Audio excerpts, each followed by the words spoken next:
આ તરફ વધુ એક મહત્વના સમાચાર મળી રહ્યા છે, જેમાં તમામ મુદ્દાને લઈને ભાજપ તૈયાર 2024ને લઈને જોવા મળી રહ્યું છે, પરંતુ એક બેઠકનું પણ આયોજન વચ્ચે કરવામાં આવ્યું છે. આ બેઠકના આયોજન દરમિયાન પણ એ જાણકારી મળી છે કે ભાજપ શિસ્ત સમિતિની રચના કરી, એક અધ્યક્ષ અને 6 સભ્યોની કરી છે નિમણૂક.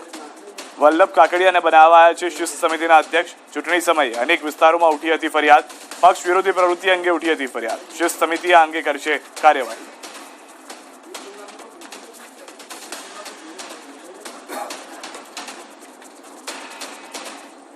અને હવે વાત જીવલેણ દોરીની.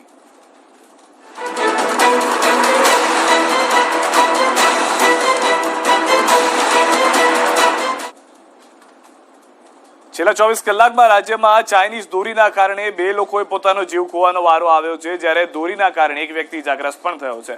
રાજ્યમાં પતંગની જીવલેણ દોરીએ 2 લોકોનો ભોગ લીધો. માત્ર 24 કલાકમાં દોરીથી અકસ્માતની 3 ઘટના. સુરત અને વડોદરામાં એક વ્યક્તિનું મોત થયું. ગઈકાલે ચાઇનીઝ દોરીએ એકનો ભોગ લીધો. આજે પતંગની દોરીથી સુરતમાં એકનું મોત થયું. અમદાવાદનો કિશોર ચાઇનીઝ દોરીથી ઇજાગ્રસ્ત થયો. કેટલાક વેપારી લોકોના જીવ સાથે રમે છે રમત. રૂપિયાની લાલચમાં લોકોના જીવ સાથે ચીડા. ડાયમંડ સિટી સુરતમાં બાઇક ચાલકનો પતંગ દોરીને લીધે અકસ્માત સર્જાયો. કામરેજ 4 રસ્તા પાસે પતંગની દોરીથી શ્રમજીવીનું ગળું કપાતા ઘટના સ્થળે જ મોત નીપજ્યું. મૃતક બળવંત ઉર્ફે રાજુ પટેલ નવા ગામના રહેવાસી હતા. તો આ સમગ્ર ઘટનાની જાણ થતા પોલીસ પણ તાત્કાલિક ઘટના સ્થળે દોડી આવી અને તપાસ હાથ ધરી. તો ગઈકાલે વડોદરામાં ચાઇનીઝ દોરીએ એક યુવકનો ભોગ લીધો. નવાપુર વિસ્તારના રબારી વાસ પાસે બાઇક સવાર 30 વર્ષીય યુવકનું ચાઇનીઝ દોરીથી ગળું કપાતા મોત નીપજ્યું. આ મૃતક યુવક તંતેશ્વરનો રહેવાસી હતો. યુવકનું મોત નીપજતા પરિવાર પણ શોકમગ્ન બન્યો.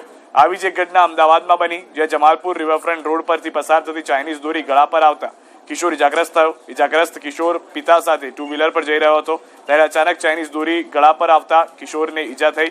પ્રતિબંધ હોવા છતાં લોકો ચાઇનીઝ દોરીનો ઉપયોગ કરી રહ્યા છે. તો આજની સુરતની ઘટનામાં પતંગની દોરી અને ગઈકાલની 2 ઘટનામાં ચાઇનીઝ દોરી જીવલેણ સાબિત થઈ છે.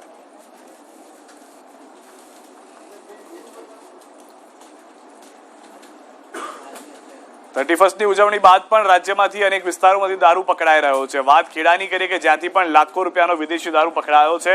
ખેડામાં વિદેશી દારૂ સાથે 4 ઇસમો પણ ઝડપાયા છે. કઠલાલ પોલીસે પીછાઈ પાસેથી 32,95,000ની કિંમતનો દારૂ પકડ્યો છે. કુલ 38 લાખના મુદ્દામાલ સાથે 4 ઇસમોની પોલીસે ધરપકડ કરી છે.